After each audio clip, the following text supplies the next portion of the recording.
किसान भाइयों, जब धान की फसल हमारी रोपाई से लगभग 15 से 20 दिन के आसपास पहुंच जाती है, यानी कि जब धान की प्राइमरी स्टेज होती है, तो प्राइमरी स्टेज में अच्छे से अगर काम कर लेते हैं, अच्छी सी प्रकार से देखभाल कर लेते हैं, उसमें जो खाद उर्वरक देना होता है अच्छी प्रकार से दे देते हैं, तो धान में जो फुटाव होता है, यानी जिसे कल्लों का संख्या होती है वो ज़्यादा देखने को मिलती है।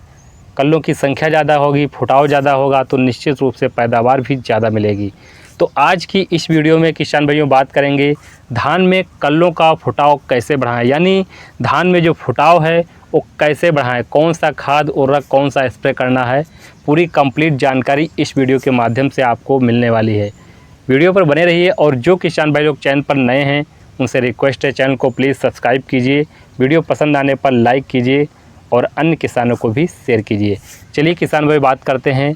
धान की रोपाई से लगभग 15 से 20 दिन के आसपास बहुत ही महत्वपूर्ण खाद तत्वों की आवश्यकता होती है, जैसे नाइट्रोजन, हमारा यूरिया। सबसे पहले तो फसल में नाइट्रोजन की सबसे ज़्यादा आवश्यकता होती है। नाइट्रोजन प्लस पानी यानी नमी खेत में अगर मेंटेन बनाकर रखते हैं तो धान की फसल से बम्पर उत्पादन आप ले पाएंगे। धान में जो यूरिया यानी नाइट्रोजन का जो काम करती है, हमारा पौधे की बढ़वार अच्छे से बढ़ती है, खेत में हरियाली स्वस्थ पौधा हमारा बना रहता है। और जब ढेर सारे कल्ले आएंगे, कल्लों को बढ़ाने के लिए किसान भाइयों आपको क्या करना है, कभी कभी किसान भाई देखते हैं खेत में बहुत ज़्यादा पानी भरा रहता है। पानी लगातार जब से आप रोपाई किए हैं लगातार उस खेत में पानी बना हुआ है, यानी कि वहाँ पर खेत थोड़ा नीचा है, यानी बहुत ज़्यादा वहाँ पर पानी रुक रहा है खेत में, और ऊपर से आपने पानी भर भी दिया, ऊपर से बारिश भी हो गई तो पानी और ज़्यादा हो गया, निकालने की कहीं गुंजाइश नहीं है। तो उस केस में किसान भाइयों क्या होता है कि वहाँ पर जो फुटाव है यानी कल्लों की संख्या है, जो ब्रांचेज हैं वहाँ पर ज़्यादा नहीं निकल पाती हैं। जब खेत में लगातार पानी भरा जाता है उसकी जड़ जो है अच्छे से विकास नहीं कर पाती है, और खेत जब सूखा नहीं होता है तो वहाँ पर जो प्रकाश है, जो हवा है, ज़मीन यानी मिट्टी तक नहीं पहुँच पाती है, जिससे वहाँ पर कल्लों की संख्या ज़्यादा नहीं हो पाती है। तो कोशिश करिए खेत में ज़्यादा पानी लगातार ना भरने पाए। कुछ टाइम किसान भाइयों आप दीजिए कि वहाँ पर खेत सूखा भी छोड़ दीजिए, 5, 6, 7 दिन के लिए खेत सूखा रहे।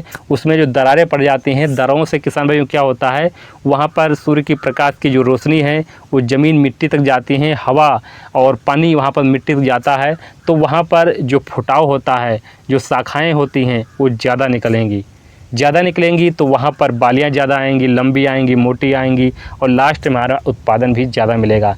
तो सबसे पहले बात करें कौन सी खाद इसमें डालनी है, जो कि पानी का वहाँ पर जो ज़्यादा भरा हुआ है वो भी कम हो जाए और कल्लों की संख्या भी ज़्यादा हो जाए। तो यहाँ पर आपको लेना है सबसे पहले नाइट्रोजन लेना है। नाइट्रोजन यानी यूरिया जो हमारी आती है, नीम कोटेड वाली यूरिया आती है, उसको आपको लेना है। और यूरिया के साथ जो हमारा सल्फ़र आता है, जो 90% वाला सल्फ़र आता है, WDG फॉर्म में आता है, उसको आप लेना है। उसकी मात्रा की बात करें तो 3 से 4 किलोग्राम प्रति एकड़ के हिसाब से सल्फ़र किसान भाइयों आप ले सकते हैं। यूरिया में मिला लेना है। यूरिया किसान भाइयों जब इस समय आप पहला यूरिया देने जा रहे हैं उस समय आपको एक बैग 1 एकड़ के लिए नहीं लेना है। मान के चलिए आपको 30 से 35 केजी, क्योंकि प्राइमरी स्टेज होती है, पौधे हमारे नाजुक होते हैं, मिट्टी से वहाँ पर जड़ें उसकी हैं जो पकड़ ही पाती हैं, पौधा हमारा वहाँ पर स्वस्थ होकर खड़ा हो पाता है। उस स्टेज में यूरिया की मात्रा आपको कम ही देना है, 30 से 35 किलो यानी 40 किलो के आसपास ज़रूर दें, और इससे अधिक किसान भाइयों नहीं देना होता है। तो यूरिया की मात्रा इतने रखना है। और सल्फ़र की मात्रा जो मैंने बताई है, सल्फ़र जो हमारी WDG फॉर्म में आती है 50% वाली, वो सल्फ़र आपको ले लेना है। और सल्फ़र के साथ किसान भाइयों जो 90% वाला सल्फ़र मैंने बताया है WDG फॉर्म में आती है, उसके बाद किसान भाइयों आपको यहाँ पर लेना है जो मैग्नीशियम सल्फ़ेट आता है। मैग्नीशियम सल्फ़ेट 5 केजी आप ले सकते हैं प्रति एकड़ के हिसाब से। और जिंक सल्फ़ेट में किसान भाइयों बहुत प्रकार की जिंक आती है, 33% आती है, 21% वाली आती है। 33% वाली अगर जिंक लेते हैं तो उसमें 15% सल्फ़र पाया ही जाता है। और इसके साथ किसान भाइयों फेरस सल्फेट ले सकते हैं। फेरस सल्फेट किसान भाइयों आपकी मात्रा लेना है 2 kg प्रति एकड़ के हिसाब से। और ह्यूमिक एसिड किसान भाइयों अगर खेत में जड़ों की समस्या ज़्यादा है कि पौधा हमारा वहाँ पर मिट्टी में जड़ें उसकी ग्रोथ नहीं कर पा रही हैं, उसकी फैल नहीं पा रही हैं, तो ह्यूमिक एसिड ले लेना है। ह्यूमिक एसिड 500 ग्राम प्रति एकड़ के हिसाब से लेना है। तो जो हमारा फेरस सल्फेट होता है वो अच्छे से काम करती है कि पौधे में किसी प्रकार की वहाँ पर जो हमारा मिट्टी में जड़ की समस्या होती है उससे ज़्यादा फैलती है। जो हमारा ह्यूमिक एसिड है 98% वाला अच्छा काम करता है, जड़ों का विकास भी अच्छे से होता है। और जो हमारा यहाँ पर सल्फ़र लेते हैं, सल्फ़र से जो फंगस का अटैक है पौधे में होता है वो देखने को नहीं मिलता है। फेरस सल्फर से जो हमारा कवक लगता है, जो हमारी पत्तियों में कभी कभी देखते होंगे जो गुजरी गुजरी पत्तियाँ हो जाती हैं, उसी प्रकार के पत्ता लपेटक कीट लग जाता है, उससे हमारा छुटकारा मिल सकता है। और जिंक सल्फेट से किसान भाइयों जो हमारी पत्तियाँ पीली या थोड़ी लाल दिखाई देती हैं, ऊपर की पत्तियां लाल या पीली हो जाती हैं, वो समस्या किसान भाइयों दूर हो जाती है। और नाइट्रोजन से किसान भाइयों हमारी बढ़वार भी अच्छे से होती है और पौधे की अच्छी प्रकार से ग्रोथ भी होती है। इसलिए पौधा हमारा स्वस्थ बना रहता है, किसी प्रकार का रोग नहीं लगता है। इसलिए किसान भाइयों वहाँ पर जब डालेंगे 8 दिन के अंदर उसका रिज़ल्ट बहुत ही 100% फार्मूला ये आजमाया हुआ है, बहुत ही शानदार रिज़ल्ट निकल कर के हमारी जो ये खाद है ये देगी। और उस समय किसान भाइयों आपको जब आपको ये खाद आप अपनी खेत में बुआई करने जा रहे हैं उस समय आपको ज़्यादा पानी नहीं होना चाहिए। अगर ज़्यादा पानी हो जाता है तो लीच डाउन में हमारी यूरिया चली जाती है, यानी यूरिया हमारी काम नहीं कर पाती है, मिट्टी के नीचे चली जाती है। और अगर थोड़ा कम पानी भी होता है तब भी हमारी अच्छी प्रकार से खाद काम नहीं कर पाती है। तो थोड़ा सा हल्का पानी हो तभी खाद को बुआई कीजिए। और 1 से 2 दिन के बाद खेत में आप अगर सूखा है तो वहाँ पर पानी भर दीजिए।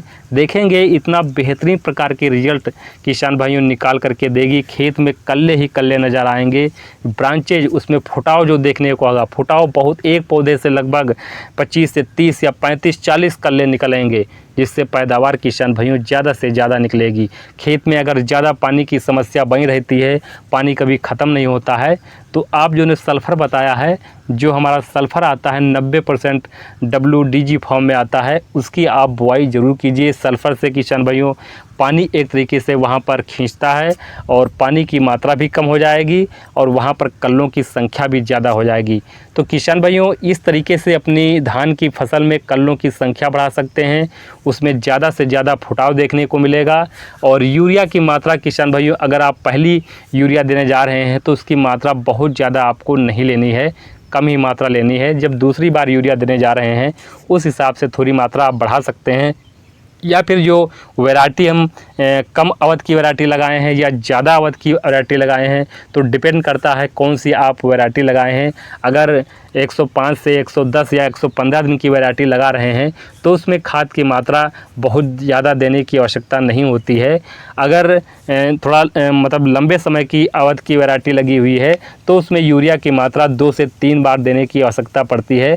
वैसे कम अवधि की जो वैरायटियाँ होती हैं उसमें 1 से 2 बार यूरिया देनी पड़ती है। साथ में किसान भाइयों जिंक की मात्रा आप जरूर कीजिए, सल्फ़र जरूर डालिए, जिससे पौधे में किसी प्रकार का फंगस नहीं लगता है और उसकी ग्रोथ अच्छी से होती है, कल्लों की संख्या भी ज़्यादा होती है।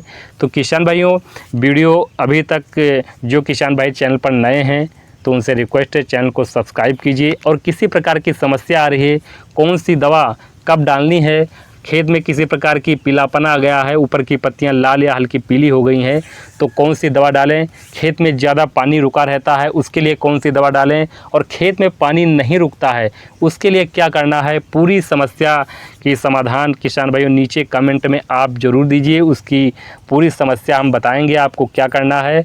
तो मिलेंगे अगली वीडियो में, तब तक के लिए नमस्कार।